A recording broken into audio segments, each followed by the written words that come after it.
بسم اللہ الرحمن الرحیم۔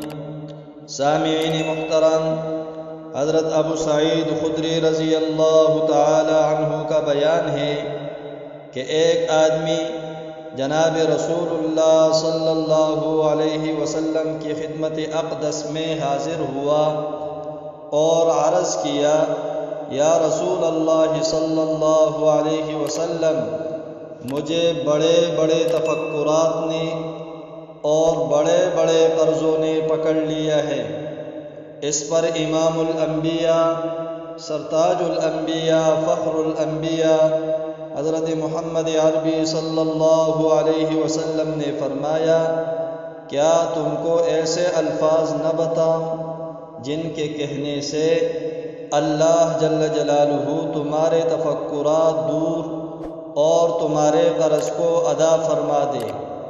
اس پر اس آدمی نے عرض کیا، یا رسول اللہ صلی اللہ علیہ وسلم، ضرور ارشاد فرمائے۔ امام الانبیاء، سرتاج الانبیاء، فخر الانبیاء حضرت محمد عربی صلی اللہ علیہ وسلم نے فرمایا کہ صبح اور شام یہ پڑھا کرو، اللہم انی اعوذ بک من الہم والحزن وأعوذ بك من العجز والكسل وأعوذ بك من البخل والجبن وأعوذ بك من غلبة الدين وقهر الرجال۔